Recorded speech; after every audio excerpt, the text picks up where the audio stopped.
భక్తిహీనతకు ఎదురీదిన ఓ వీరుని చరిత్ర. భక్తిహీనతకు ఎదురీదిన ఆ వీరుడు ఎవరయ్యా అని మనం చూస్తే గత 2 రోజుల నుంచి మనం వింటున్నాం. ఆయనే ఎనోష్. కయ్యను మొదలుకొని లెమెకు వరకు, లెమెకు పుట్టిన 3 పిల్లల వరకు ఆ తరంలో ఉన్న ప్రజలంతా దేవుని సన్నిధిని విడిచిపెట్టి లోకం వైపు వెళ్తున్నారు. దేవుడు అన్నా కానీ, దైవ సన్నిధి అన్నా కానీ భయం లేని పరిస్థితిలో కయ్యను వంశావళి దేవునికి దూరంగా బ్రతుకుతూ ఉంటే, ఆ కాలంలో ఉన్న ప్రజలంతా దేవుని విడిచిపెట్టి భక్తిహీనత వైపు, సాతాను వైపు ఎట్లా ప్రవహించుకుంటూ వెళ్తూ ఉంటే, ఆ తరములో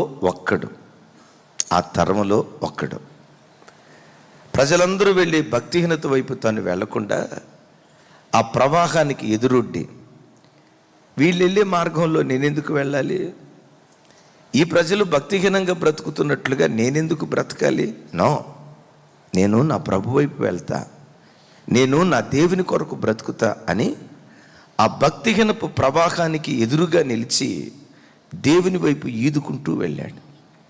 నేను గత 2 సెషన్స్లో కూడా చెప్పాను, అయ్యా ఎనోష్, నీ ఇన్స్పిరేషన్ ఎవరు? ఎవరిని చూసి నువ్వు పురికొల్పబడ్డావు? ఎవరు నిన్ను ప్రోత్సహించారు అని అంటారు, అయ్యా నా కాలంలో నన్ను ప్రోత్సహించిన వాళ్ళు ఎవరూ లేరయ్యా. మరి ఎలా ఇన్స్పైర్ అయ్యావు? నాకు ఇన్స్పిరేషన్ ఇచ్చేవాళ్ళు ఎవరూ లేకపోయినా నా తర్వాత తరానికి నేనే ఒక ఇన్స్పిరేషన్గా మారిపోయా. రాబోయే తరాలకు నేనే ఒక మాదిరిగా మారిపోయా.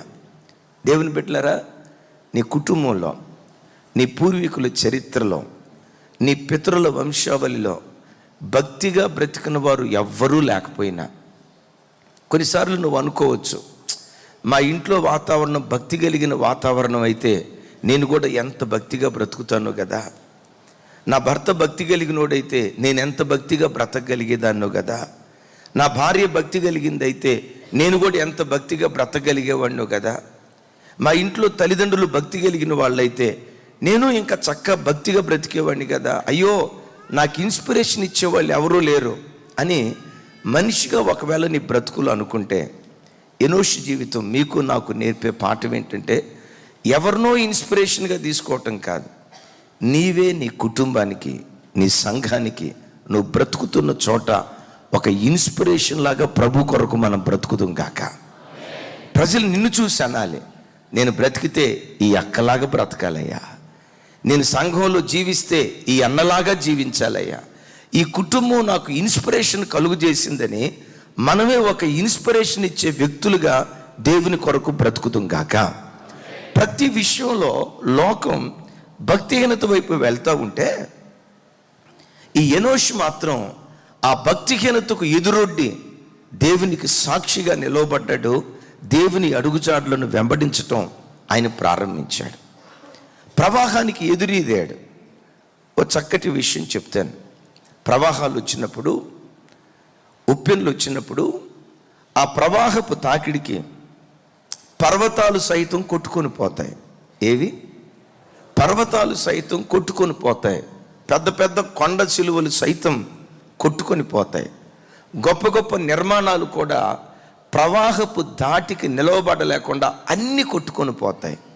ప్రవాహానికి ఎదురొడ్డి నిలవబడి ఎదురీదగలిగిన ఒకే ఒక్క జీవి చేప. Praise the Lord. ఏం చేస్తుంది? ప్రవాహానికి ఎదురొడ్డి అన్ని ప్రవాహానికి కొట్టుకొని పోతుంటే ఈ చిన్న చేప మాత్రం ప్రవాహానికి ఎదురొడ్డి ప్రవాహానికి ఎదురుగా ఈదుకుంటూ వెళ్తుంది. చేప అంటంతో 2 ఉన్నాయి. బతికిన చేప ఉంది, సచ్చిన చేప ఉంది. ఏవి చేపలు? ఎండు చేపలు కాదు. మనం సచ్చిన చేప అంటంతో అక్కడికి వెళ్ళిపోతూ ఉంటాం. కొంతమందికి చూడండి, ఆ నీసు ఉంటే చాలు, ఇక మనోడు పెట్టే ముద్ద క్రికెట్ బంతి అంత సైజులో ఉంటుంది. సరే చూడండి, చచ్చిన చేప ఉంటుంది.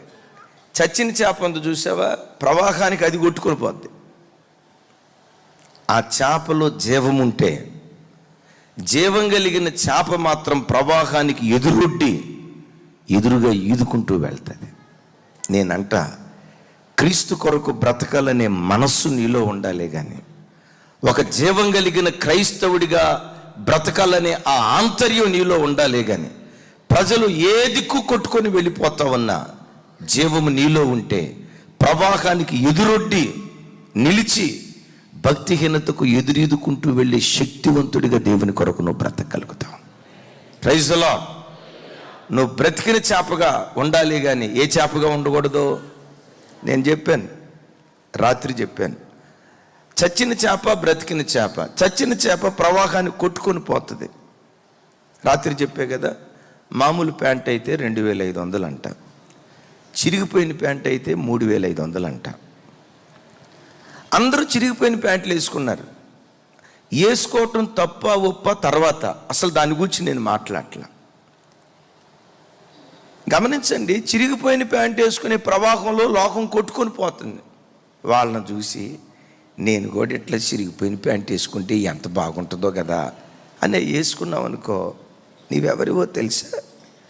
ఆ భక్తిహీనపు ప్రవాహంలో కొట్టుకొని పోయేవాడు. ఒకసారి నేను ఎయిర్పోర్ట్ కాడ వెళ్తూ ఉంటే పాపం ఒక అమ్మాయి చిరిగిపోయిన ప్యాంట్ వేసుకొని వచ్చింది. నాకు బాధ అనిపించింది. ఆ ఆడబిడ్డ ఎట్లా చిరిగిపోయిన ప్యాంట్ వేసుకుంది, బాగా పేద్దేమో, ఇద్దాం ఒక 5000 అనుకున్నా. మళ్ళీ ఒక డౌట్, పేదదైతే ఫ్లైట్కి ఎందుకు వస్తుంది? పేదదైతే ఫ్లైట్కి ఎందుకు వస్తుంది? ఇది ఫ్యాషన్. లోకం గమనించండి, లోకం భక్తిహీనపు ప్రపంచంలో కొట్టుకుని పోతూ ఉంటే వాళ్ళు నీ ఇన్స్పిరేషన్ కాకూడదు, వాళ్ళలాగా ఉండాలి అన్న మనస్సు నీలో సిలువ వేయబడాలి. నీ మనసులో ఉండాలి తెలుసా? నేనుగానే ఉండాలి. ఎలా ఉండాలి నీవు? నా ప్రభు ఎలా ఉంటాడో ఈ భూలోకంలో నా ప్రభువును పోలి నేను బ్రతకాలి, నా ప్రభువును పోలి నడవాలి. ఈ మనస్సు క్రైస్తవుని యొక్క నరనరాన, క్రైస్తవుని యొక్క ఆంతర్యంలో మనస్సు నిండా ఈ ఆంతర్యాన్ని నింపుకొని బ్రతికితే, ఈ జీవము నీలో ఉంటే ప్రవాహానికి ఎదురొడ్డుతావు, ఎదురు ఈదుకుంటూ వెళ్ళే శక్తి సామర్థ్యం నా ప్రభు నీకు దయచేయును గాక. నేనంట అలాంటి వ్యక్తుల కొరకు దేవుడు వెతుకుతున్నాడు. నేను ఇక్కడ ఒక మాట చెప్తాను. ఒక 1000 మంది రోజు ఇప్పుడు ప్రార్థనకు వచ్చారు అనుకోండి, ఒక 1500 మంది వచ్చారు అనుకోండి. 1500 మంది అట్లా బ్రతకరండోయ్. 1500 మంది అట్లా బ్రతకరండోయ్. కయ్యూను మొదలుకొని లెమెకు 3 కుమారుల వరకు ఈ వంశావళంతా వెతుకుతూ ఉంటే గమనించండి, ఇన్ని తరాలలో ఒక్కడు దేవునికి కనపడ్డాడు. ఏ తరంలో కూడా పిలవబడిన వారు అనేకులు, పిలవబడిన పిలుపుకు తగినట్లుగా బ్రతికే వాళ్ళు మాత్రం కొద్దిమందే వేళ్ళ మీద లెక్క పెట్టచ్చు. నేనంట ఆ వేళ్ళ మీద లెక్క పెట్టే గుంపులో నీవు, నీ పిల్లలు, నీ సంఘం యేసు నామంలో ఉండునుగాక. రైట్. ఎనోష్ భక్తిహీనపు ప్రపంచానికి ఎట్లా ఎదురీదుకుంటూ వెళ్ళిపోయాడు చూడండి. ఆ తర్వాత మనం వాళ్ళ పేర్లు మనం చదువుకుంటూ వచ్చాం. టక టక టక చెప్పండి, ఎవరెవరికి వాళ్ళ పేర్లు గుర్తున్నాయో. సరే, మా సగం డాక్టర్ గారు ఏదో చెప్తున్నాడు, ఆ తమ్ముడు గుర్తున్నాయా? రైట్. కయ్యిన్, హానోక్, ఆ పేరు అసలు మర్చిపోరు మీరు. ఏ రాదు, ఈ రాదు. నెక్స్ట్. Right, next. ఆ తర్వాత లెమెకు. పరిశుద్ధ గ్రంథమైన బైబిల్ అంతట్లో, బైబిల్లోనే కాదు ఈ ప్రపంచంలో ఒక విష సంస్కృతి ప్రారంభించడానికి ఆద్యుడు, ప్రపంచ మానవాళికి ఒక చెడ్డ త్రోవను చూపించిన, చెడు త్రోవను చూపించే విషయంలో మార్గదర్శిగా ఉన్నవాడు ఈ లెమెక్. ఏంటో తెలుసా? అతడు చూపిన చెడు త్రోవ బైబిల్లో 2 భార్యలను కలిగిన మొట్టమొదటి మహానుభావుడు. ఏ మహానుభావుడు? 2 భార్యలను కలిగినటువంటి మహానుభావుడు లెమెక్. 2 భార్యల పేరు ఆదా, సెల్లా. చూడండి అన్నమాట.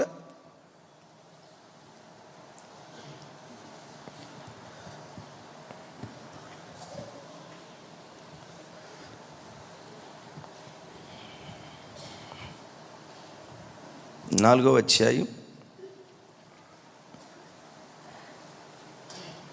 అందరూ చూడండి. ఆదికాండం 4వ అధ్యాయం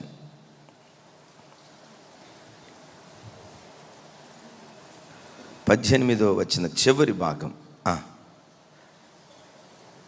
రైట్, 19వ వచనం. నాతో కలిసి, లెమెకు 2 స్త్రీలను పెండ్లి చేసుకొనెను. ఒక దాని పేరు ఆదా, రెండవ దాని పేరు సిల్లా. రైట్, ఒక దాని పేరు ఆదా, రెండవ దాని పేరు సిల్లా. ఇక అందరూ చూడండి. లెమెక్ అనే పేరుకున్న అర్థం ఏంటంటే బలము గలవాడు అని అర్థం. మరలా చెప్తున్నాను, లెమెక్ అనగా బలము గలవాడు అని అర్థం. అతడు భక్తిహీనపు వంశంలో పుట్టిన ఆ వ్యక్తిని దేవుడు బలము కలిగిన వాడిగానే పుట్టించాడు. ఈరోజు ఈ వాక్యం వింటున్న దేవుని బిడ్డలారా, ప్రతి మనిషిని దేవుడు సృష్టించేటప్పుడు బలం కలిగిన వారినే మనుషులను దేవుడు సృష్టించాడు. కానీ యథార్థపరులను, పవిత్రులను, నీతిమంతులను, జ్ఞానం కలిగినటువంటి వాళ్ళనే దేవుడు సృష్టించాడు. కానీ దేవుని సృష్టిలో వెర్రివాడిని కానీ, జ్ఞానం లేనివాడిని కానీ, బలహీనుడిని కానీ దేవుడు ఏ వ్యక్తిని ఆ రీతిగా సృష్టించలేదు. లెమెకును బలము కలిగిన వాడిగా సృష్టించాడు. కానీ ఆ బలాన్ని ఎవరికి ఇచ్చాడో తెలుసా? స్త్రీలకు ఇచ్చాడు. అంటే స్త్రీ అంటే ఎవరో ఆధ్యాత్మికంగా చెప్తాను, బలం కలిగిన వాడే, కానీ తన బలాన్ని స్త్రీలకు అప్పగించాడు. అందుకని సామెతల గ్రంథంలో లెమూయేలు తల్లి లెమూయేలుకు చెప్తూ ఒక మాట అంటది. చూడండి, సామెతల గ్రంథం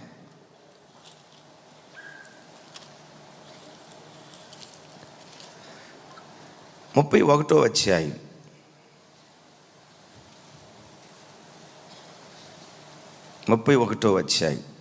2-3 వచనాలు. 2-3 వచనాలు నాతో కలిసి అందరూ చెప్పండి. నా కుమారుడా నేనేమందును, నేను కన్న కుమారుడా నేనేమందును. కొంచెం సౌండ్ పెంచండి. నా మొక్కులు మొక్కి కనిన కుమారుడా నేనేమందును.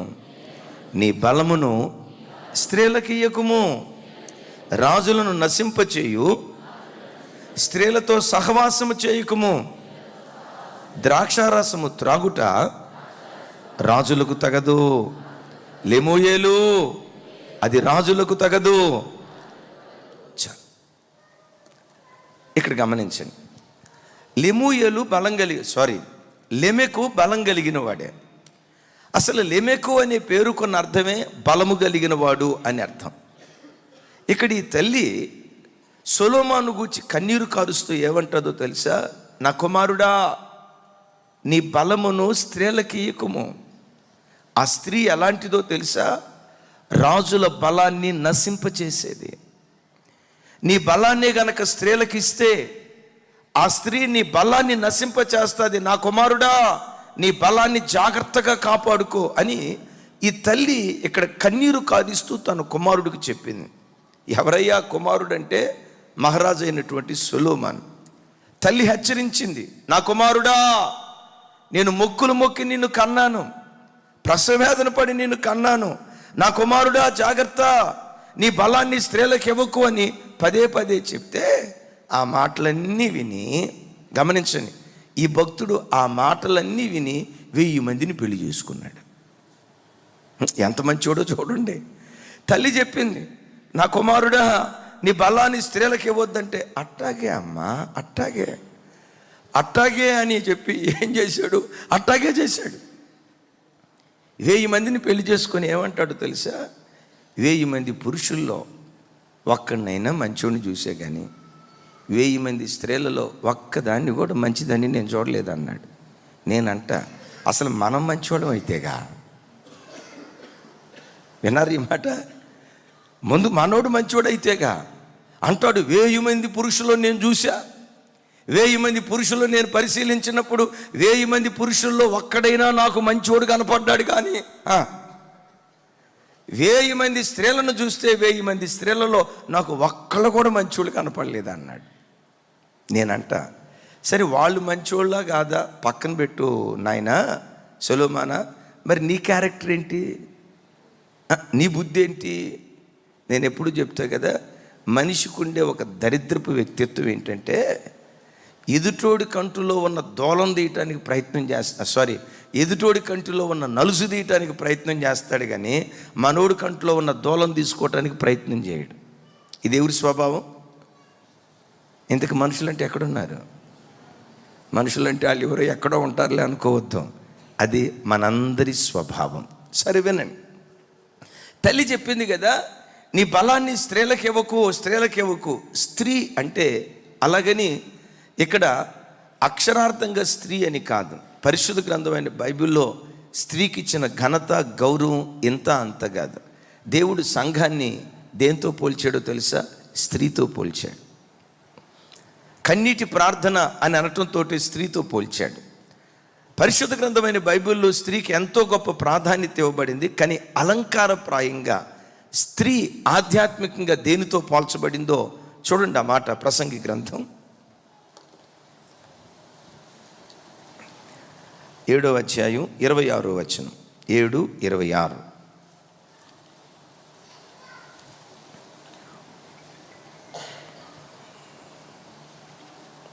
7:26. నాతో కలిసి అందరూ చెప్పండి. మరణము కంటే ఎక్కువ దుఃఖము కలిగించున్నది నాకు ఒకటి కనబడెను, అది వలల వంటిదై ఉరుల వంటి మనస్సును బంధకముల వంటి చేతులను కలిగిన స్త్రీ. దేవుని దృష్టికి మంచివారైన వారు దాని నుంచి తప్పించుకొందురు కానీ పాపాత్ములు దాని వలన పట్టబడుదురు. చూడండి ఒకసారి మాట, తమ్ముడు ఇట్లా కొంచెం పెట్టు. సొలొమోను ఏమంటాడంటే, మరణము కంటే అది దుఃఖకరంగా నాకు కనబడింది. అందరూ తప్పించుకోలేరు దానిలో నుండి. దైవ దృష్టికి ఎవడు మంచివాడిగా కనపడతాడో ఆ మంచివాడే దీనిలో నుంచి తప్పించబడతాడు. ఏంటయ్యది? అది ఎలాంటిదై అంటే వలల వంటిది అంటాడు. అది ఎలాంటిదై అంటే ఉరుల వంటిది అంటాడు. అది ఎలాంటిదై అంటే బంధకముల వంటిది అంటాడు. నిజమే, ఈ కాలంలో వల ప్రజలందరూ ఏ వలలో పడ్డారో తెలుసా? ఇంటర్నెట్ అనే వలలో పడ్డారు. ఏ వల? ఇంటర్నెట్. నెట్ చివర నెట్ అంటే అర్థం ఏంటి? వల. బస్ స్టాండ్లో నిలవబడ్డా, భోజనం చేసేటప్పుడైనా, ఇంట్లో కలిసి కూర్చున్నప్పుడైనా, చివరికి చర్చికి వచ్చినప్పుడైనా పుణ్యాత్ముడు బైబిల్ మధ్యలో ఫోన్ పెట్టి పాస్టర్ గారు అనుకుంటాడు, అబ్బా ఏం విధేయత కలిగినోడు రైడు, వాక్యం ఎంత శ్రద్ధగా విన్నాడు, బైబిల్ ఎత్తుకుతున్నాడు అని అనుకుంటే కొంచెం లోతుకెళ్ళి చూస్తే ఆ బైబిల్ మధ్యలో ఫోన్ పెట్టుకుని ఫోన్తో ఆడుకుంటాం. వాళ్ళ కొంతమందికి సెల్ ఫోన్ వలైపోయింది. మరికొంతమందికి స్త్రీ వ్యామోహం బంధకం అయిపోయింది. మరికొంతమందికి మద్యపానం బంధకం అయిపోయింది. ఇంకొంతమందికి పేకాట బంధకం అయిపోయింది. మరికొందరి జీవితాల్లో రకరకాల బంధకాల్లో పడి, ఇక్కడ స్త్రీ దేనికి గుర్తుగా ఉందంటే బంధకాలకు గుర్తుగా ఉంది, సంఖ్యలకు గుర్తుగా ఉంది, వలకు గుర్తుగా ఉంది. లెమెకు బలం కలిగిన వాడే కానీ గమనించండి, కాముకత్వం అనేటువంటి వలలో చిక్కుకొని తన బలమంతటిని తాను పోగొట్టుకున్నాడు. ఈరోజు వాక్యం వింటున్న యవ్వన బిడ్డలారా, నీ జీవితంలో ఏ వ్యసనంలో నువ్వు చిక్కుకున్నా ఆ వ్యసనం బంధకము లాంటిది, నీ బ్రతుకునకు వల లాంటిది, అది నీ ఆధ్యాత్మిక జీవితానికి ఉరి లాంటిది. ఆ బంధకంలో చిక్కుకుంటే నీవెంత బలం కలిగిన వాడివైనా నీ బలం నిర్వీర్యమైపోద్ది. ఒకసారి చూడండి నా వైపు, సింహం నా వైపు చూసి సమాధానం చెప్పండి. సింహం బలం కలిగిందా కాదా? కొంచెం గట్టిగా. సింహం బలం కలిగిందా కాదా? ఒకవేళ సింహమే మన మధ్యలోకి వచ్చింది అనుకోండి, మన మధ్యలోకి వచ్చినా కూడా అందరూ నిలవబడి హల్లెలూయా స్తుతి మహిమ అని పాట పాడతా, దానియేలు దేవుడే నా దేవుడు అని పాట పాడతామా? బోల్ ట్యూషన్ లాగా పరిగెత్తుతామా? కదా. అదే సింహం జనాల గుండెల్లో భయాన్ని పుట్టించే ఆ సింహం, అదే సింహాన్ని బోన్లో పడేస్తే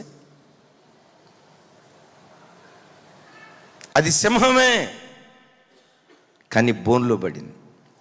ఎవరి బిడ్డ, నువ్వు సింహం లాంటి వాడివే. ఏ పాపపు బోనులో పడ్డా నీ బలమంతా నిర్వీర్యమైపోతాయా. యవన ఆడబిడ్డలారా గమనించండి, దేవుడు నీకు ఇచ్చిన తెలివితేటలు జ్ఞానం ఉందే, ఒక శాస్త్రవేత్తగానో ఓ సైంటిస్ట్గానో దేశాన్ని ఏలుబడి చేసే ఒక ఏలికగానో అలాంటి దైవికమైన జ్ఞానం బలంగా దేవుడు నీకు అనుగ్రహించాడు. అలాంటి దైవికమైన జ్ఞానాన్ని బలంగా దేవుడు నీకు అనుగ్రహిస్తే ఏదైనా ఉచ్చులో నువ్వు చిక్కుకుంటే, ఏదైనా బంధకంలో నువ్వు చిక్కుకుంటే, స్త్రీ వ్యామోహంలోనో మద్యపు వ్యామోహంలోనో ఏ అపవిత్రపు బంధకంలో నువ్వు చిక్కుకున్నా ఎంత బలం కలిగిన నీ బ్రతుకు బలహీనమైనటువంటి బ్రతుకుగా మారిపోద్ది. అందుకనే అంటది ఆ తల్లి, నా కుమారుడా, నీ బలమును స్త్రీలకి ఇయ్యకుము, రాజుల బలమును నశింపచేయే స్త్రీలకు నీ బలాన్ని ఇవ్వకు. ఈ వాక్యం వింటున్న దేవుని బిడ్డలారా, నీ బ్రతుకులో ఏదైనా నీకు బంధకంగా మిగిలిపోయిందేమో చూడు, ఏదైనా వ్యసనం నిన్ను పట్టి పీడిస్తుందేమో చూడు, దేవునికి అయిష్టమైనటువంటి బంధకాలలో చిక్కుకొని నీ భక్తిని, నీ ఆత్మీయతను, నీ విశ్వాసాన్ని ఒకవేళ కోల్పోయావేమో చూడు. ఈ మధ్య మీరు అందరూ చదివి ఉంటారు, 2 సంవత్సరాల చిన్న బిడ్డని ఎవరు చంపేశారు. ఆ తల్లి ఆ బిడ్డ ముందు పడి గుండెలు అవిసేలాగా ఏడుస్తుంది. పోలీసు వాళ్ళు వచ్చారు, ఎవర్రా ఈ బిడ్డను చంపింది, ఎవర్రా ఈ బిడ్డను చంపింది అని అంతా ఎంక్వైరీ చేశారు. ఏం అర్థం కాల. ఎవర్రా చంపింది అని ఎంత ఎంక్వైరీ చేసినా ఏమాత్రం ఎంత కూడా తెలియలే. పోలీసు వాళ్ళు ఇన్వెస్టిగేషన్ చేయగా బయటకు వచ్చిన సమాచారం ఏంటో తెలుసా? ఆ 2 సంవత్సరాల బిడ్డను ఎవరో బయట వాళ్ళు కాదు చంపింది, కన్న తల్లి చంపింది అని వచ్చింది బయటికి. ఎందుకు చంపింది? ఇక ఆ వివరాలు, పనికిమాలిన విషయాలు నేను చెప్పలేను. బంధకం, ఒక్కొక్కడు ఒక్కొక్క బంధకంలో చిక్కుకున్నాడు. లోకంలో మనుషులు, లెమెకు బలం కలిగిన వాడే కానీ ఈ బలం కలిగిన వాడు స్త్రీ వ్యామోహం అనే బంధకంలో చిక్కుకున్నాడు. సంసోను స్త్రీ వ్యామోహంలోను చిక్కుకొని, సొలొమోను అపవిత్రత అనే బంధకంలోను చిక్కుకొని దేవుడు తనకిచ్చిన జ్ఞానాన్ని మరిచిపోయి తన చేతులతో శాపగ్రస్తమైన ఆలయాలను కట్టించాడు. ఈరోజు ఈ వాక్యం వింటున్న బిడ్డలరా, ఏ బంధకంలో నువ్వు చిక్కుకున్నా, ఏ జగటగల దొంగ ఊబిలో నువ్వు కూరుకుపోయినా, దావీదు ప్రార్థన చేసినట్లుగా ప్రార్థన చేయి. దేవా, జగటగల దొంగ ఊబిలో నేను కూరుకుపోయానయ్యా, నాశనకరమైన గుంటలో నేను చిక్కుబడ్డానయ్యా, నన్ను లేవనెత్తవా. ఆయన సన్నిధిలో ప్రార్థన చేశాడు దావీదు. తన హస్తాన్ని చాపి దావీదును లేవనెత్తినట్లుగా నీవే బంధకంలో చిక్కుకున్నా దేవుని సన్నిధిలో ప్రార్థన చేస్తే ఆ ప్రార్థన విని నీ బంధకంలో నుంచి దేవుడు లేవనెత్తునుగాక, నీ బంధకంలో నుంచి దేవుడు లేవనెత్తునుగాక. చప్పుడు కొడితే యేసయ్యకు స్తోత్రాలు చెప్తాం.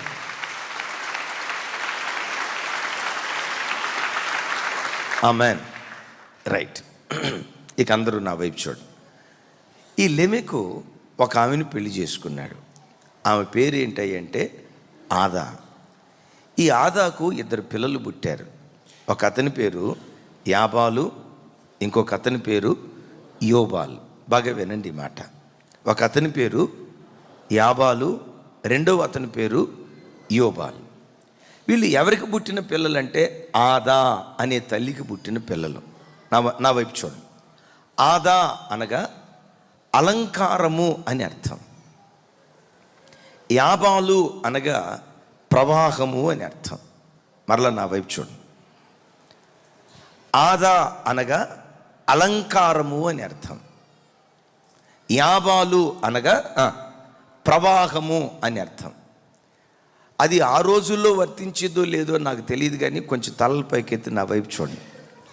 ఈ కాలంలో ప్రజలు అలంకారం అనే ప్రవాహంలో కొట్టుకొని పోతున్నారు.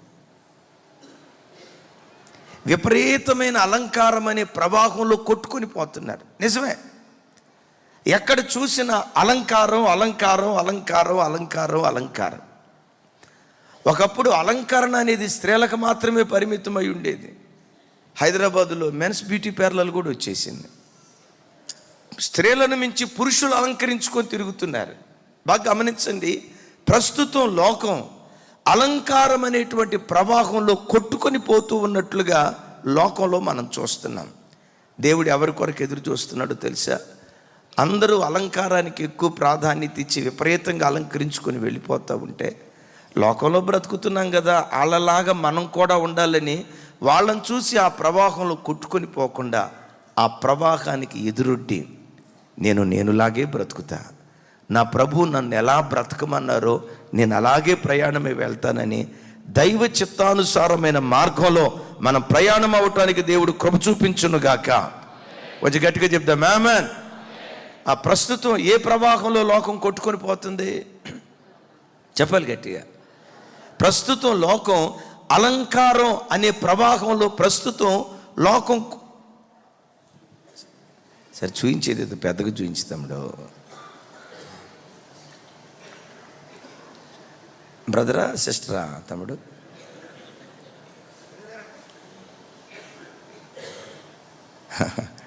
సర్లే, నేను తప్పు ఒప్పులు చెప్పట్లా, అది తప్ప ఒప్ప దాని గురించి చెప్పట్లా. లోకం ఆ రీతిగా ఆ ప్రవాహంలో కొట్టుకొని పోతుంది. ఒకరోజు ఒక తల్లి ఫోన్ చేసింది, అయ్యా నా కూతురు కొరకు ప్రార్థన చేయండి అయ్యా. ఏంటమ్మా? మా కూతురు సాఫ్ట్వేర్ ఇంజనీర్ అయ్యా, నెలకి 25,000 రూపాయలు జీతం అయ్యా. అమ్మ ఇందులో ప్రార్థన చేయటానికి ఏముందమ్మా, సంతోషమే కదా, సాఫ్ట్వేర్ ఇంజనీర్ అంటున్నావు, 25,000 రూపాయలు అంటున్నావు, ఇంకెంతకు మించి ఏం కావాలమ్మా అన్నాను. ఆ తల్లి అంది, 25,000 రూపాయల్లో 25 పైసలు కూడా మాకు ఇంటికి ఇదయ్యా. అమ్మ పోస్ట్ ఆఫీస్లో దాచిపెట్టుకుంటుందా? పోస్ట్ ఆఫీస్లో దాచిపెట్టుకుంటే మీకెందుకు చెప్తానయ్యా. దాని 25,000 రూపాయలు సరిపోక మరలా నెలకు వచ్చేసరికి మా దగ్గర 5,000 రూపాయలు తీసేసుకుంటుందయ్యా. అమ్మ 30,000 ఏం చేస్తుంది? రికరింగ్ డిపాజిట్లు ఏమన్నా కడుతుందా? ఇందిరా వికాస్ పత్రాలు ఏమైనా తీసుకుంటుందా అంటే, అయ్యా అవి చేస్తే తల్లిగా నేను ఆనందిస్తాను, మీకు ఎందుకు చెప్తానయ్యా. మరి ఏం చేస్తుందమ్మా? 25,000 30,000 దాని మేకప్ బ్యూటీ పార్లర్కి 30,000 తగలబెడుతుంది అయ్యా. నా కంటి చూపు నోటి మాట పడిపోయినట్టు అయిపోయింది. ఇది 2010లో జరిగింది.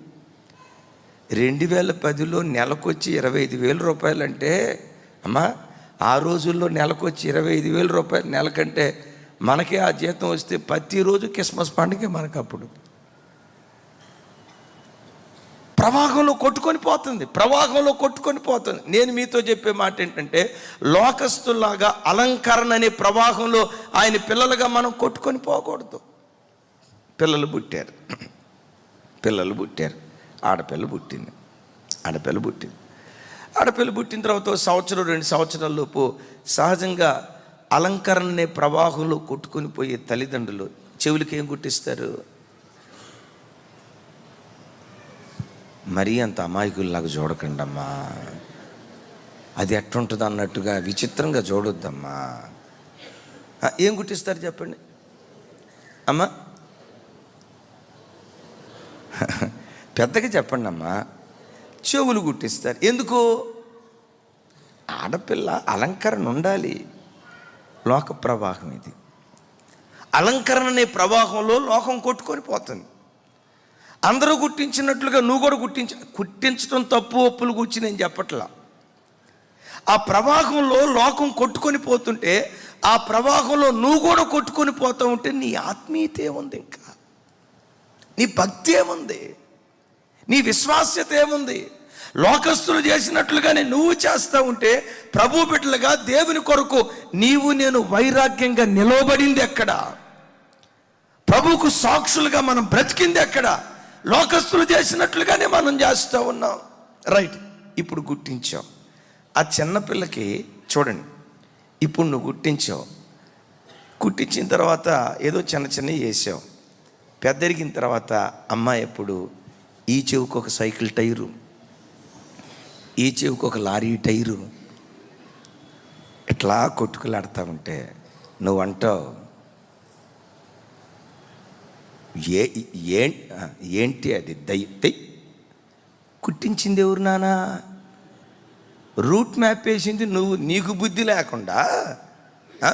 ఇప్పుడు పెద్దరిగిన తర్వాత అమ్మాయి పెట్టుకోవాలనే కదా నువ్వు గుట్టించింది. తమ్ముడు ఎందుకు గుట్టించారు? ఇప్పుడు పెద్దరిగిన తర్వాత ఇదిగో ఇట్లాంటివి ఎందుకు వేసుకున్నావని నువ్వు అడిగావు అనుకోండి. అసలు అడిగే దమ్ము ధైర్యం మనకుండదు, అది వేరే సంగతి. అడిగితే ఆ మాట వస్తున్న సంగతి కూడా మనకు తెలుసు. అమ్మ తెలుసా తెలీదా? ఈ కాలపు పిల్లల్ని మనం ఒక మాట అనే లోపు మొత్తం మన తరంలో మన కాలంలో ఆవలిస్తే పేగులు లెక్క పెట్టేవాళ్ళు. ఈ తరపు పిల్లలు ఉన్నారు కదా, ఆవలించకుండానే ఎన్ని పేగులు ఉన్నాయి, ఎన్ని మెలికలు తిరిగాయి, పెద్ద పేగులు ఎన్ని, చిన్న పేగులు ఎన్ని ఫోల్డింగ్స్ అయినాయి, ఆవలించకుండానే వాటి లెక్క చెప్తారు. ఇది తప్పు ఒప్పు అనేది కాదు నేను ఇక్కడ మాట్లాడే మాట. లోకమంతా ఈ ప్రవాహంలో కొట్టుకొని పోతుంది. అలంకరణ అలంకరణ అలంకరణ అలంకరణ. ఇక బయటికి వెళ్ళాడా మనోడు, బయటికి బయలుదేరేటప్పుడు ముస్తాబై వెళ్తాడు. ఇంటికాడ నీసోడు స్నానం కూడా చేయడు పుణ్యాత్ముడు. ఇంట్లో మాత్రం చెమట కంపు తిరుగుతూ ఉంటాడు. ఇక బయటికి వెళ్ళాలా శుభ్రంగా సబ్బు సగం అరిగిపోయేటట్టుగా రుద్ది రుద్ది రుద్ది రుద్ది ఇటు స్ప్రే కొట్టి ఇక దానికి తోడు కళ్ళజోడు పెట్టి ఆహాహాహా గ్రీకు వీరుడు బయలుదేరాడురా. నేను అనే మాట, అలంకరణ ప్రవాహంలో లోకం కొట్టుకొని పోతుంది. వాళ్ళలాగా నువ్వెందుకు ఉండాలి? నేను మరలా చెప్తున్నా, ఘనంగా ఉండు, హుందాగా ఉండు, చక్కటి వస్త్రాలతో ఉండు. కానీ లోకాన్ని చూసి మాత్రం నిన్ను అలంకరించుకుంటే లెమెకు భార్యలాగా అలంకరణ అనే ప్రవాహంలో మనం కొట్టుకుని పోయేటువంటి వాళ్ళం. నా వైపు చూడండి. అసలు మనం ఎవరి కొరకు అలంకరించుకోవాలి, దేని కొరకు అలంకరించుకోవాలి? ఇది క్రైస్తవం ఎదుటున్న ప్రధానమైన మొట్టమొదటి ప్రశ్న. చప్పలు కొడితే యేసయ్యకు స్తోత్రాలు చెప్దాం హుషారుగా. ఆమెన్. నా వైపు చూడు. అసలు మనం ఎందుకు అలంకరించుకోవాలి, ఏం అలంకరించుకోవాలి? నేను మరలా చెప్తున్నాను, ఆదాలాగా యాబాలును కని అలంకరణ అనే ప్రవాహంలో ప్రభు బిడ్డలుగా మనం కొట్టుకొని పోయేటువంటి వాళ్ళగా ఉండకూడదు. అసలు మొట్టమొదట మనం ఎవరి కొరకు అలంకరించుకోవాలి? నా వైపు చూడండి, పర్వాలేదు. ప్రకటన గ్రంథంలో ఓ చోట రాసి ఉంటుంది, నూతన యెరూషలేము పరిశుద్ధ పట్టణం తన భర్త కొరకు అలంకరించబడినదై పరలోకము నుండి దిగి వచ్చుట నేను చూచి తిని అంటాడు. నాతో కలిసి మాట చెప్పండి. నూతన యెరూషలేము పరిశుద్ధ పట్టణం తన భర్త కొరకై అలంకరించబడినదై. ఎవరి కొరకు అలంకరించబడిందట? చెప్పాలి. ఒక భార్య ఎవరి కొరకు అలంకరించబడాలి? భర్త కొరకు అలంకరించబడాలి అని బైబిల్లో రాస్తుంది. సో ఆ ప్రస్తావన జోలి నేను వెళ్ళను. కానీ వాక్యం వింటున్న బిడ్డలారా, మనందరి భర్త ఎవరంటే మన ఆరాధ్య దైవం ప్రభు అయిన యేసుక్రీస్తు వారు. యేసుక్రీస్తు కొరకు క్రైస్తవ సంఘం అలంకరించుకోవాలి. ఓహో, అలంకరించుకోవాలంటే ఎట్లా నేను అలంకరించుకుంటే నా భర్త నన్ను మెచ్చుతాడు? నన్ను నేను ఎట్లా అలంకరించుకుంటే నా భర్త మనసు నేను గెలుచుకోగలుగుతాను? లోకపు స్త్రీలాగా నడుముకు వడ్డాను, చెవులకు సైకిల్ టైర్లు, మెడలో ఈ పాటి బంగారు గొలుసు, ఫుల్గా ఫేషియల్ చేయించుకొని మొత్తం నల్లగా ఉన్న రంగు తెల్లగా చేసుకొని ఇలాంటి కార్యక్రమాలు వేసుకొని యేసయ్య ఎదుట నిలవబడితే యేసయ్య నన్ను మెచ్చుతాడా? బాహ్య రూపాన్ని బట్టి యేసయ్య మెచ్చడు. యేసయ్య అంతరంగాన్ని బట్టి ఒక వ్యక్తిని మెచ్చుకుంటాడు, వివాహం చేసుకుంటాడు. ఒక తల్లి అంటది, నేను నల్లని దాననైనను. సౌండ్ పెంచండి. నేను చెప్పిన మాటగా తర్వాత మాట చెప్పాలి. నేను నల్లని దాననైనను. అసలు చూడండి, ఆ గట్స్ చూడండి. నేను నల్లని దాననైనను. కరుణ, ఇది మన మాటే, మనకు అసలు ఏ బాధ లేదు అంటదా తల్లి. నేను నల్లని దాననైనను, సౌందర్యవంతురాలను. తల్లి, అందరూ నల్లతోలు తెల్లతోలుగా చేసుకోవటానికి సిమెంట్ రాసి నల్లతోలు తెల్లతోలు తెచ్చుకోవటానికి లోకం ప్రయత్నిస్తుంది, అలంకారం అనే ప్రవాహంలో కొట్టుకుని. నేను చేయాల్సింది ఏంటో తెలుసా? హృదయానికి పట్టిన నల్లదనాన్ని విడిపించుకోవటానికి మనం ప్రాకులాడాలి. హృదయానికి పాపం అనే చెడు పట్టుకుంది, అపవిత్రత అనే చెడు పట్టుకుంది, కాముకత్వం అనే చెడు పట్టుకుంది, కోపము, దొంగతనము, దురాశ, ఈ భయంకరమైన నల్లదనంతో హృదయం పట్టుకొని ఉంటుండగా ఈ పాపాన్ని కడుక్కోవటానికి ఒకడు ప్రాకులాడేటువంటి వాడై ఉండాలి. నీ చర్మం నల్లగా ఉన్నా, ఎర్రగా ఉన్నా, ఎర్రగా ఉన్నదాన్ని బట్టి శబాష్ అనడు ఆయన, నల్లగా ఉన్నదాన్ని బట్టి చీపు అనడు. బాహ్య స్వరూపం మీద లక్ష్యం ఉంచే దేవుడు కాదు, నీ అంతరంగం మీద లక్ష్యం ఉంచే దేవుడు ఆయన. చప్పట్లు కొడుతూ ప్రభు వారికి స్తోత్రాలు చెప్దాం. నేను మరలా చెప్తున్నాను, లోకమంతా అలంకారం అనే ప్రవాహంలో కొట్టుకొని పోతుంది.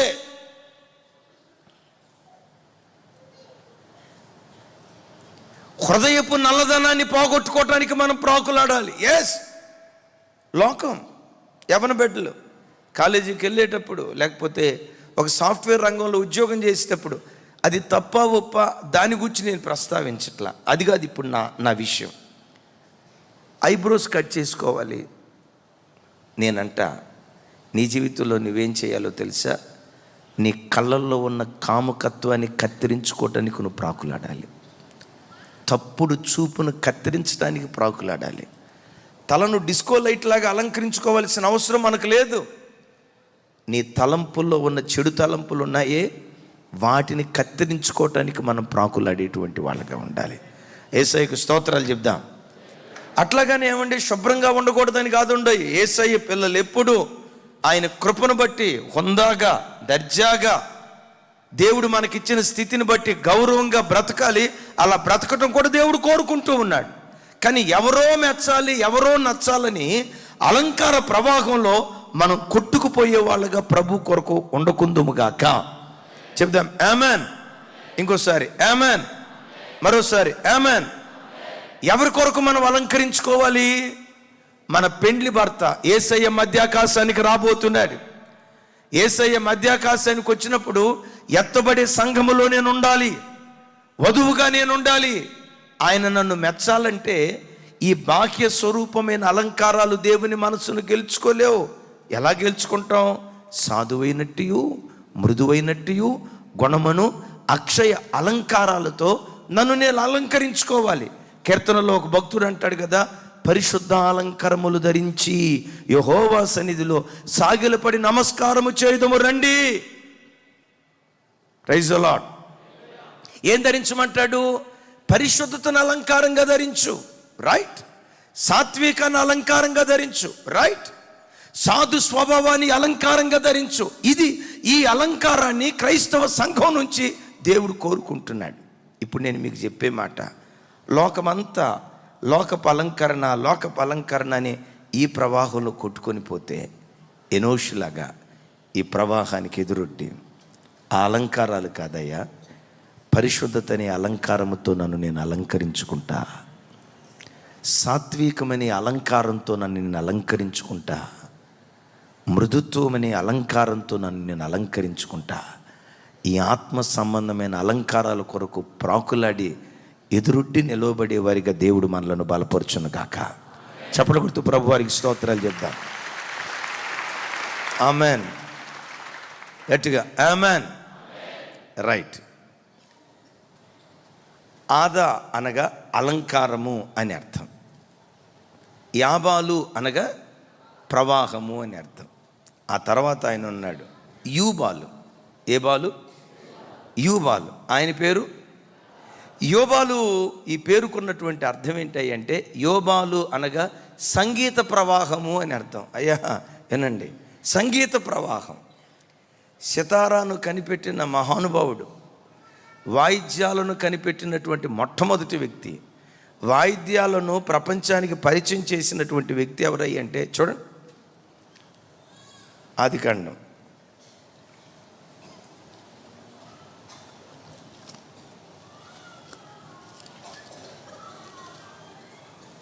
ఆదికాండం 4వ అధ్యాయం 21వ వచనం.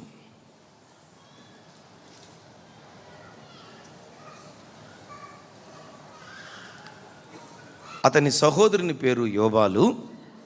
చెప్పాలి. అతని సహోదరుని పేరు యోబాలు.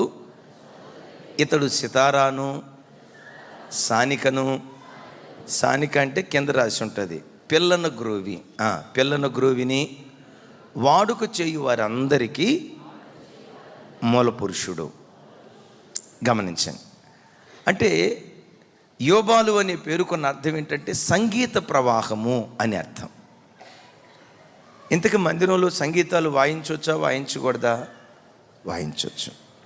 దావీదు సకల విధాలైనటువంటి వాయిద్యాలతో తను ప్రభువును ఆరాధించినట్లుగా లేఖనాల్లో రాయబడింది. వాయిద్యాలు వాయించటం, వాయిద్యాల ద్వారా ప్రభువును ఆరాధించటం ఇది పొరపాటున తప్పు కానే కాదని లేఖనమే స్పష్టంగా చెప్తుంది. అయితే ఈ సంగీతం గమనించండి, ఆ దైవికమైన క్రమంలోనే ఉండాలి, కానీ సంగీత ప్రపంచంలో కొట్టుకుని పోయేటువంటి వ్యక్తులుగా ప్రభు సన్నిధిలో మనం బ్రతికే వాళ్ళకు ఉండకూడదు. కొంతమంది చూడండి, సినిమా పాటలు పెట్టుకొని ఆ రోడ్డు మీద వెళ్తా కూడా ఇట్టా ఇట్టా ఇట్టా ఇట్టా అంటాడు. ఈలోపు ఏ బండో వచ్చి గుద్దేస్తుంది. ఆ ప్రవాహంలో మనం కొట్టుకొని పోకూడదు. నీ ఇంటిలో పాప సంగీత ప్రపంచం నీ ఇంటిలో వినబడకూడదు. బైబిల్ ఏమంటుందో తెలుసా? నీతిమంతుల గుడారాలలో రక్షణను గూర్చిన ఉత్సాహ సునాదాలు వినబడతాయి. ప్రభుని ఆరాధించేటప్పుడు వాయిద్యం వాయించు, కంజర కొట్టు, తబలా కొట్టు, డోలక్ కొట్టు, ఇక అవేవీ లేకపోతే ప్లేటు బోర్లు వేసే వాయించేసి వదిలిపెట్టు, తప్పేమీ లేదు. ఆ రీతిగా సమస్త వాయిద్యాలతో ప్రభుని మనం ఆరాధించాలి, కానీ లోకమనే సంగీత ప్రపంచంలో పొర్రపాటున మనం కొట్టుకొని పోయేటువంటి వాళ్ళుగా ఉండకూడదు. సంగీత ప్రపంచంలో కొట్టుకొని పోయే కొంతమంది వ్యక్తులు, ఓ రోజు దైవజనులు రాజశేఖర్ అయ్య గారు చెప్పారు, అక్కడ చక్కగా కోయిర్ ఇటున్నారు కదా బ్రదర్స్, సంగీత ప్రపంచం వాయిద్యకారులంతా నిలవబడి వాయిద్యాలు వాయిస్తూ ఉంటే వాళ్ళ మధ్యలో, మగవాళ్ళ మధ్యలో ఒక అమ్మాయి నిలవబడి గిటార్ కొడుతుందంట.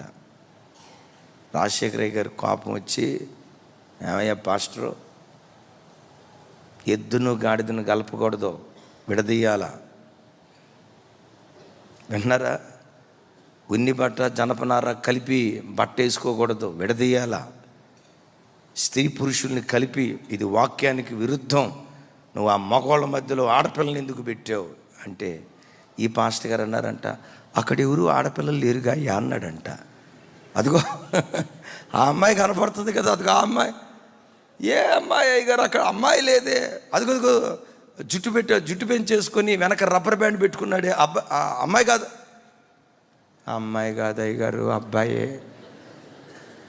ఎవడన్నాడు? వాయిద్యాలు వాయించేవాడు జుట్టు పెంచుకొని ఉంటాడని ఎవడన్నాడు? ఆడపిల్లలాగా జులపాలు పెంచుకుంటాడని ఎవడన్నాడు? ఎయిర్ బ్యాండా రబ్బర్ బ్యాండా ఏంటమ్మా అది? వెనక పెట్టుకుంటారు కదా తల్లి, జుట్టు పెరిగిన.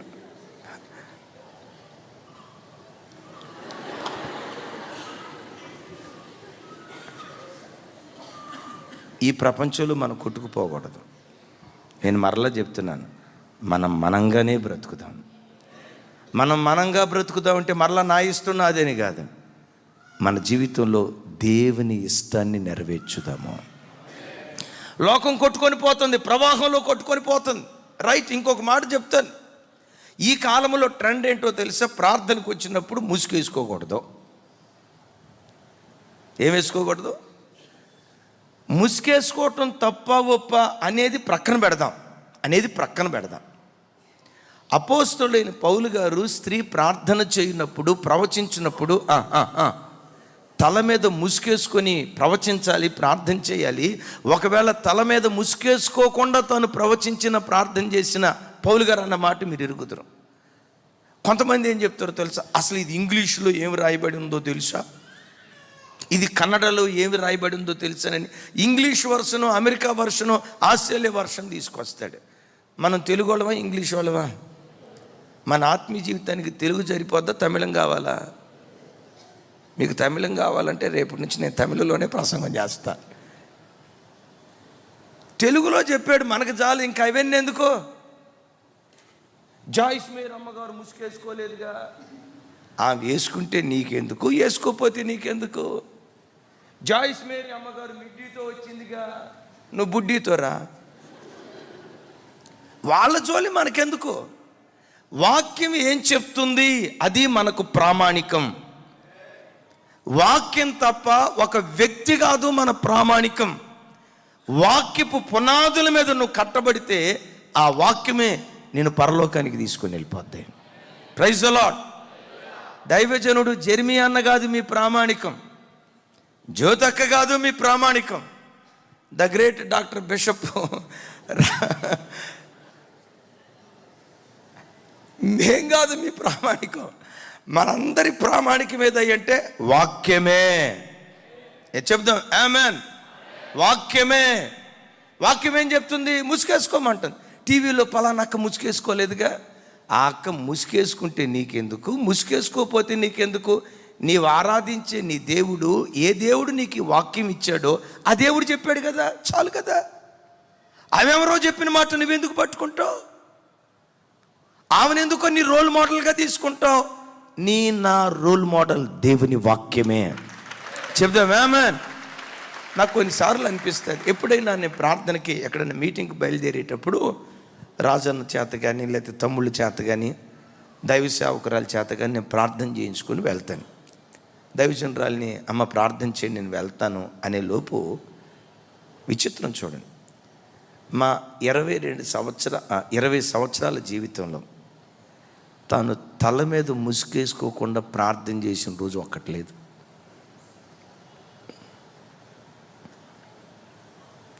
ప్రార్థన చేసేటప్పుడు తల మీద అట్లా ముసుకేసుకుంటూ ఉంటే నాకు శిరస్సు లేదు, నా శిరస్సు వాక్యానికి అట్లా ప్రతివాడు విధేయత చూపించాలి. చెప్పాలి ఆమేన్.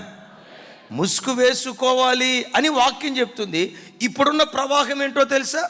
ఇప్పుడున్న ప్రవాహం ముసుగు వేసుకొని ప్రార్థన చేయటం అంటే మరి మగవాళ్ళకు లేని ముసుగు ఆడవాళ్ళకి ఎందుకో? అంటే ఈ క్రైస్తవ స్త్రీని తొక్కేస్తుందా? అసలు మీరు అనుకోవాలి, ఇక్కడ తల మీద ముసుగేసుకోవటంతో దేవా నీ కట్టడకు లోబడే భాగ్యం నాకు ఇచ్చావు. నీ మందిరంలో కూర్చునేటప్పుడు ప్రార్థించేటప్పుడు మాకేం ఆజ్ఞ ఇవ్వలా అంటే మాకుండే ఆజ్ఞలు ఉన్నాయి, కానీ మీకు ఒక ఆజ్ఞ ఇచ్చిన తర్వాత ప్రభా నీ ఆజ్ఞను అదనంగా నెరవేర్చే ఒక భాగ్యం మాకు దయచేసేవు నాయనా, అందుకు నీకు స్తోత్రం. ఒకవేళ మమ్మల్ని కనుక ముసుగేసుకోమని చెప్తే 100% ముసుగేసుకోకుండా నేను పొరపాటును ప్రార్థన చేయను.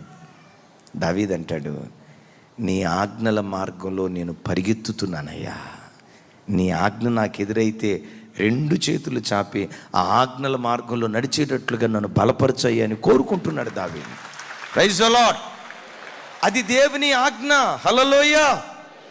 మనము గమనించండి, సంగీత ప్రపంచంలో ప్రవాహంలో కానీ అలంకరణ ప్రవాహంలో కానీ కొట్టుకొని పోయే వ్యక్తులుగా ఉండకూడదు. నేను మరలా చెప్తున్నాను, ప్రవాహానికి ఎదురొడ్డి నిలిచేది చచ్చిన చేప నిలవబడలేదు, బ్రతికిన చేపే నిలవబడుతుంది, జీవం కలిగిన చేపే నిలవబడుతుంది. యేసయ్యకి మహిమ కలుగును గాక.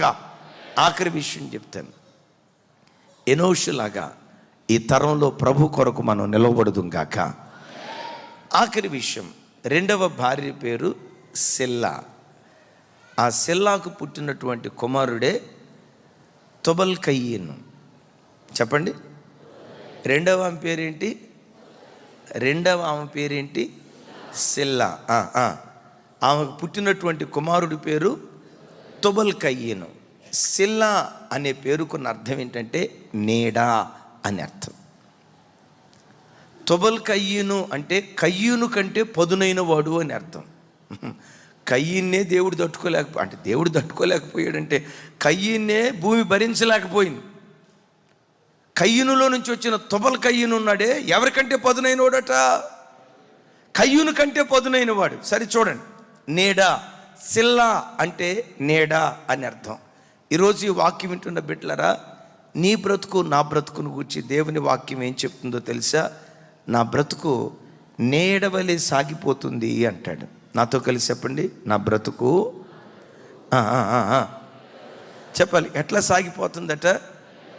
ఎందుకు నీడతో పోల్చాడు తెలుసా?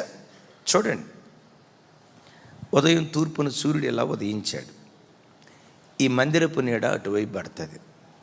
సూర్యుడు అట్లా పైకి వెళ్ళేటప్పుడు ఈ నీడ ఏమైపోద్ది?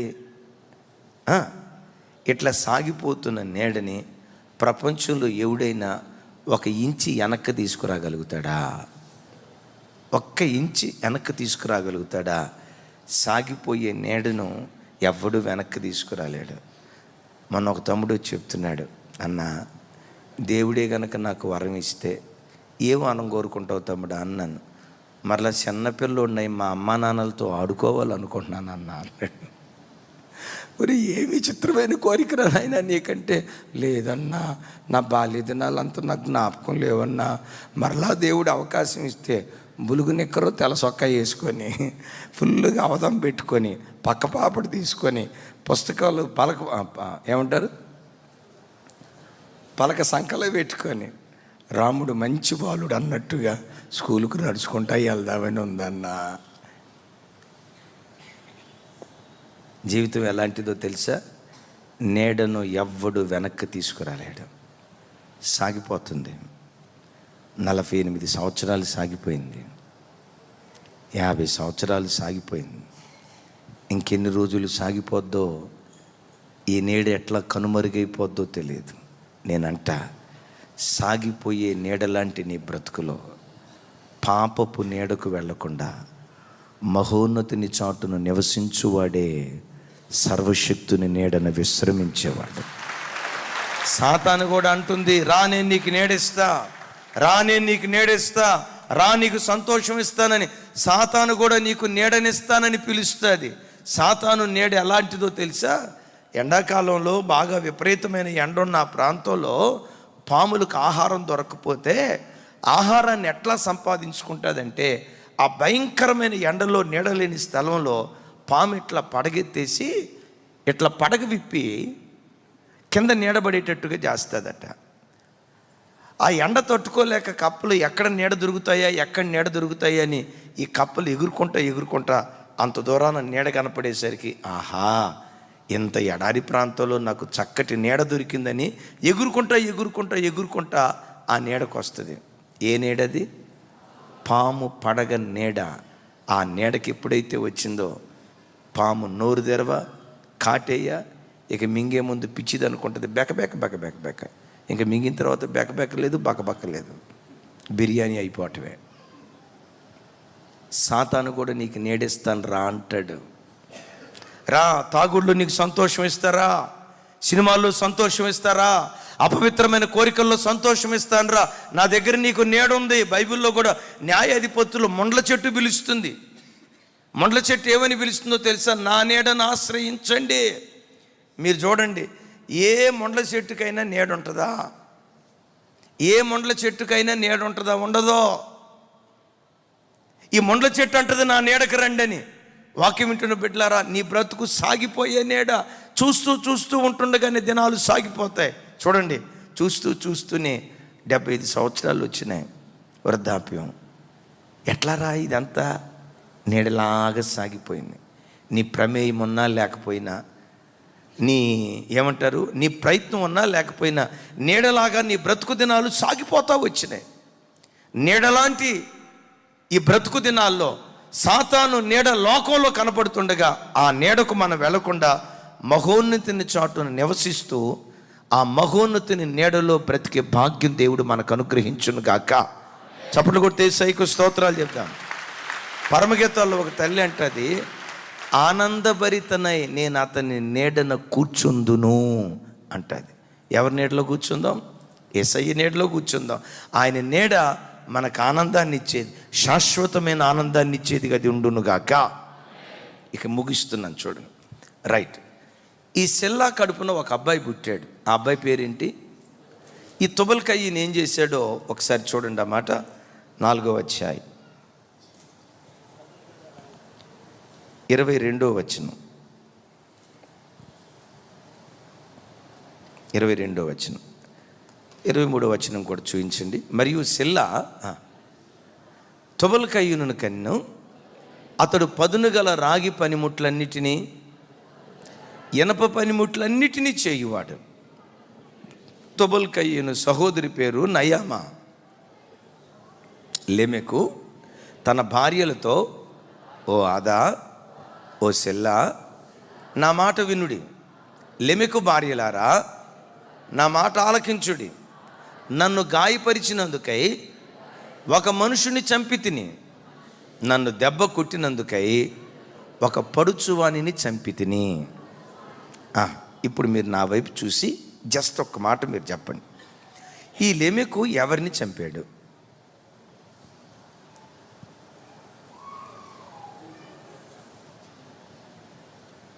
ఎవరిని? మరి ఎందుకు అంత ఆలస్యం? సరే, చంపాడు కదా కయ్యూన్ని. కయ్యూనును దేంతో చంపి ఉంటాడు?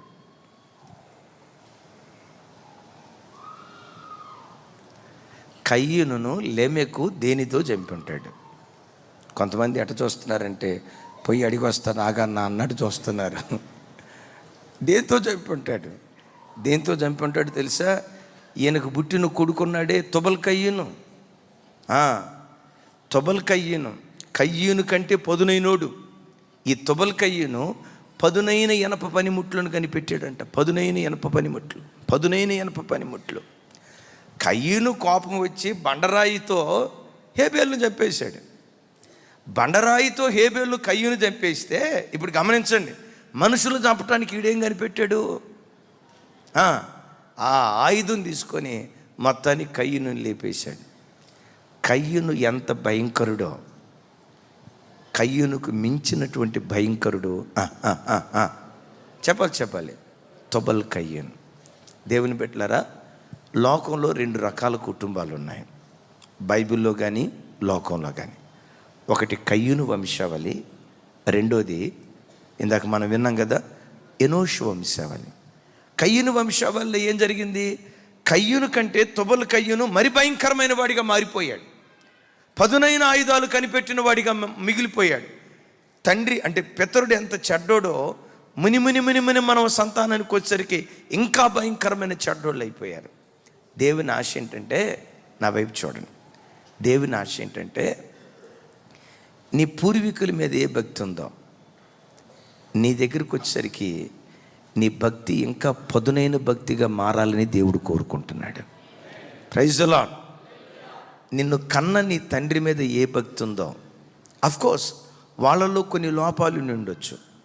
నిన్ను కన్న తల్లిదండ్రుల్లో భక్తి కలిగిన వాళ్ళే, కానీ ఆ భక్తిలో కొన్ని లోపాలు ఉన్నాయి. వాళ్ళలో నుంచి పుట్టుకొచ్చిన నీవు మాత్రం వారికంటే మించిన భక్తి కలిగిన వాడిగా, లోపము లేని భక్తి కలిగిన వాడిగా దేవుడు నిన్ను చూడాలని ఆశపడుతున్నాడు. Praise the lord. అబ్రహాం ఉన్నాడు, నా వైపు చూడండి. అబ్రహాం ఉన్నాడు, విశ్వాస వీరుడే, కానీ కొన్ని మచ్చలు ఉన్నాయి అబ్రహాము దగ్గర. అబ్రహాము కుమారుడు ఎవరు? అబ్రహాంకి ఎంతమంది భార్యలు? భార్యలంటే ఒకళ్ళే, కానీ భార్యలంటే ఒకళ్ళేని ఎట్టా చెప్తాం? ఇక ఏం చెప్పాలో నాకే అర్థం కావట్లా. భార్యలు 2 అని చెప్పొచ్చు, లేదు అట్లా కాదంటే 3 అని కూడా చెప్పొచ్చు. అబ్రహాము భక్తిలో కొన్ని లోపాలు ఉన్నాయి. ఇస్సాకు ఏకపత్ని వ్రతుడు. ఇస్సాకును ఎవరితో పోలుస్తారో తెలుసా?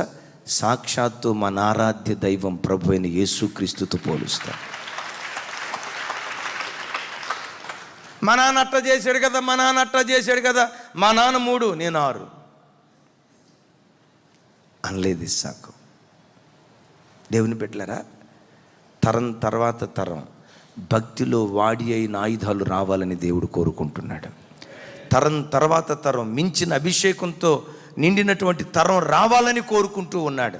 వాక్యం వింటున్న దేవుని బిడ్డలారా, ఎనోషు వంశావళి చూస్తే ఒకళ్ళని మించిన వాళ్ళు ఒకళ్ళు. నా వైపు చూడండి.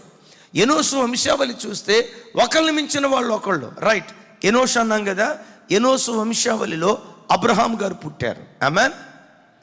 అంటే భక్తి పోటీ మనం పెట్టడం కాదు, కానీ అర్థం అవటానికి చెప్తున్నాను. ఎనోషు భక్తి కలిగినోడా, అబ్రహాము భక్తి కలిగినోడా? ఏమంత డౌట్గా చెప్తున్నారండి? చెప్పాలి.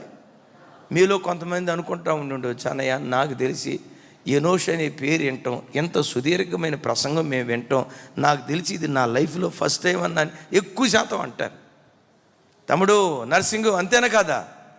ఎనోష్ చదివినట్టుగా గుర్తుంది, కానీ 3 వర్తమానాలు. రైట్, ఎనోషు భక్తి కలిగినోడే. ఆ ఎనోషు వంశావళిలో పుట్టినవాడు అబ్రహాం. అబ్రహాం ఎవరో తెలుసా? విశ్వాస వీరుడు, దేవుని స్నేహితుడిని పిలువబడినవాడు. ఆమేన్. రైట్, అబ్రహాము చూడండి అబ్రహాము యొక్క వంశావళిలోనే దైవజనుడైన మోషే పుట్టుకొచ్చాడు. హల్లెలూయా. మరలా అడుగుతాను, అబ్రహాము గొప్ప విశ్వాస వీరుడా, మోషే గొప్ప విశ్వాస వీరుడా? ఇప్పుడు చెప్తారు, తప్పదు కదా. మోషే, అదే మోషే యొక్క వంశావళి లేక ఎనోషు యొక్క వంశావళిలో గమనించండి, దానియేలు పుట్టుకొచ్చాడు. అదే ఎనోషు వంశావళిలో లోకరక్షకుడైన యేసుక్రీస్తు ప్రభువారు ఉద్భవించారు. నా ప్రభు బిడ్డలారా, ఒకటే మాట చెప్పి నేను ముగిస్తాను. అమ్మ మీద ఉన్న భక్తి కంటే మించిన భక్తి నీ లోపల దేవుడు చూడాలని కోరుకుంటున్నాడు. నాన్న మీద ఉన్న విశ్వాసం కంటే మించిన విశ్వాసం దేవుడు చూడాలని కోరుకుంటున్నాడు. విచిత్రం చూడండి, భక్తిహీనులే రోజు రోజుకు పదునైన ఆయుధాలుగా మారుతూ ఉంటే, భక్తి కలిగిన కుటుంబాల్లో పుట్టిన మనం మరెక్కువగా పదునైన ఆయుధాలుగా దేవుని కొరకు బ్రతుకుదాం గాక. మోషే, యెహోషువ. మోషే గొప్ప సేవకుడు, మోషేని మించిన సేవకుడు. మోషే చేతిలో ఏముంది? యెహోషువ చేతిలో చెప్పాలి. మోషే చేతిలో కర్ర ఉంది, యెహోషువ చేతిలో ఈట ఉంది. కర్ర పదునైందా, ఈటి పదునైందా? తన గురువుగారి చేతిలో ఉన్న ఆయుధం కంటే పదునైన ఆయుధం కలిగిన వాడు యెహోషువ. ఏలియా గొప్ప సేవ చేశాడు. ఏలియా తర్వాత వచ్చిన ఎలీషా గురువును మించిన 2 అంతల సేవ చేశాడు. నేను మీతో పంచుకునే మాట, 2022లో ఒక భక్తి కలిగి ఉన్నాం. ఈ 2023లో ఒక పదునైన భక్తి కలిగిన వాడిగా దేవుని వెంబడించాలని ప్రభు కోరుకుంటున్నాడు. కారణం, సంవత్సరాలు జరుగుతుండగా కార్యాలు ఆయన నూతన పరిచేటువంటి దేవుడు. యేసు నామంలో లోకంలో ప్రజలంతా ఎట్లయినా కొట్టుకొని పోనే, వాళ్ళని చూసి ఆ ప్రలోభాలకు లొంగిపోయి ఆ ప్రవాహానికి మనం కొట్టుకొని పోయే వాళ్ళగా కాకుండా, ఆ ప్రవాహానికి ఎదురుగా నిలబడి వాళ్ళలాగా నేను ఎందుకు బ్రతుకుతానయ్యా, నేనులాగే బ్రతుకుతా. నీ వాక్యం ఎలా బ్రతకమని చెప్పిందో వాక్య ప్రామాణిక ప్రకారం నా జీవితాన్ని కట్టుకుంటా అని కట్టుకుంటే, యేసయ్య అంటారు కదా, వానొచ్చెను వరదొచ్చెను, ఇసుక మీద కట్టబడిన వాడు కొట్టుకొని పోయాడు, వాక్యపు పునాది మీద కట్టబడిన వాడు నిరంతరము నిలిచేవాడిగా నిలవబడి. ఇంతవరకు ఓపికతో విన్నందుకు మీకు అందరికీ కృతజ్ఞతలండి. ఇంతవరకు నా ఛానల్ సబ్స్క్రైబ్ చేసుకోకపోతే దయచేసి సబ్స్క్రైబ్ చేసుకోండి, లైక్ చేయండి, షేర్ చేయండి. ఇంకా లేటెస్ట్ వీడియోల కోసం బెల్ ఐకాన్ మీద క్లిక్ చేయండి.